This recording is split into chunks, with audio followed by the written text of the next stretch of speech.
If anyone ever reads this, I need you to understand one thing: I didn't go looking for secrets. I wasn't snooping. I wasn't trying to expose anyone. I was just trying to help my mom after my father's accident. My name is Evan Carter, I'm 26, and until recently, I thought my parents, Laura and Michael Carter, were the definition of normal. 2 months ago, my dad supposedly fell from a ladder while cleaning the gutters. My mom found him. Broken neck. Instant. I cried for days. Everyone did. He was the stable one, the quiet one, the guy who fixed things and kept to himself. But grieving is strange. It changes shape. And sometimes it reveals things you never wanted to know. I went back to the house to help my mom pack up his belongings. She was a mess, migraines, shaking hands, constant tears. She begged me not to leave her alone. Around noon, she said she needed to lie down, just for a few minutes. So I kept sorting through boxes in my dad's little storage closet. That's when I found it. A tiny metal key, taped to the underside of a shelf. One of those flat suitcase-style keys. I stared at it for a long time before remembering something. On the attic floor, in the far corner, sat an old wooden chest. It had been locked my entire childhood. I'd once tried to pry it open when I was 10.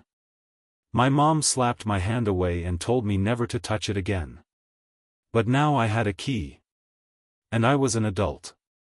And my mom was asleep. I climbed into the attic. It smelled like dust and insulation. The chest sat exactly where it always had, covered in an old navy blanket. The key slid in perfectly.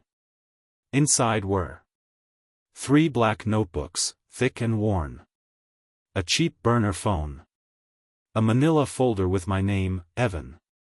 My heartbeat spiked. With shaking hands, I opened the first notebook. My dad's handwriting. But these weren't journals.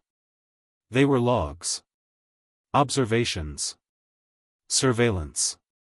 About me. He had dates, times, places I'd been. Arguments I'd had. Names of friends and girlfriends. Things no parent should ever know. Things I never told anyone. I felt sick. Then I opened the folder. A photo of me as a child, maybe 3 years old, sitting in the back seat of a car I didn't recognize. Crying.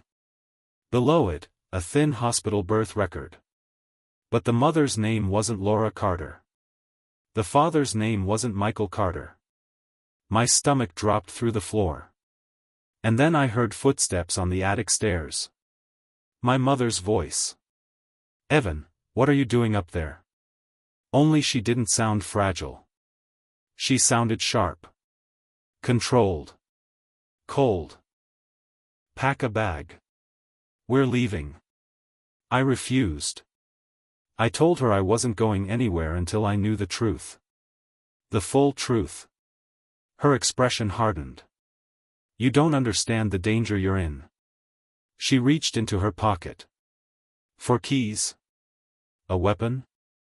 I didn't know, I wasn't waiting to find out. I bolted down the stairs, grabbed my coat, and ran outside. She yelled after me, but I didn't look back.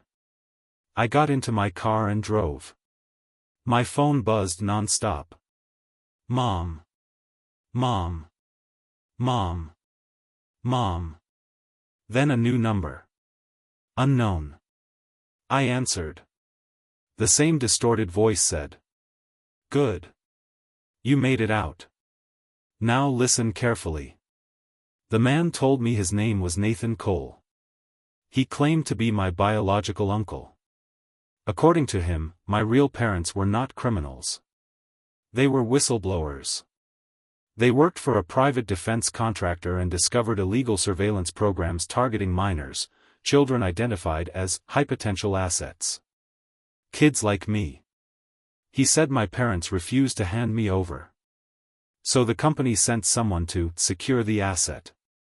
That someone was Laura. She infiltrated their lives as a friendly neighbor, then kidnapped me after staging a disappearance. Nathan had been searching for me ever since. It sounded insane. Like a conspiracy-laden Reddit post gone wild. Except Nathan knew the name on the birth record. He knew the car in the photo. He knew a detail my mom had never told anyone, that I had a strawberry birthmark behind my right ear as a baby, something that faded before I turned 4. He even knew about the notebooks. They monitor their assets obsessively, he said. Behavior, habits, relationships. They want predictable outcomes. Like my entire life had been scripted. Controlled. Manufactured. I promised to meet Nathan in 2 hours at a public place. Crowded. Safe. But something didn't sit right. I needed to confront my mother, the woman who raised me, lied to me, maybe kidnapped me, maybe protected me. I didn't know anymore. I drove back to the house. The front door was open. Lights off. My mom sat at the kitchen table, staring at the burner phone. Her shoulders slumped, her face blank. She looked defeated. "Evan," she said softly. "Please listen. I never wanted to take you. I wanted to save you." I sat down, trembling. "From what?" "From them," she whispered. "From what they were going to turn you into." She slid something across the table, another document. My biological parents' file. They weren't whistleblowers. They were participants. Willing ones. They wanted me raised as part of a program. A program that used children for intelligence conditioning, early indoctrination, behavioral engineering. She wasn't the villain. They were. She had taken me to get me out. My dad's surveillance? To ensure they never found us. And the man on the phone? Not my uncle. One of them. Sent to retrieve their asset. Sent to retrieve me. Before I could fully process any of it, there was a knock. 3 slow taps. Then a 4th. My mother's face drained of color. "They found us." She grabbed my hand, squeezing hard. "Evan, listen to me. Everything I did, everything your father did, was to give you a chance at a normal life. You have to run. Now." "But what about?" She shook her head. "Go." The knocking grew louder. More urgent. She pushed me toward the back door, tears streaming down her face. "I love you," she whispered. "I always have." I hesitated, just for a second. And in that second, the front door exploded inward. Masked men flooded the house. My mother stood up, shielding me, shouting something I didn't understand. A struggle. A scream. A gunshot. I ran. It's been 8 months since that day. They never found me.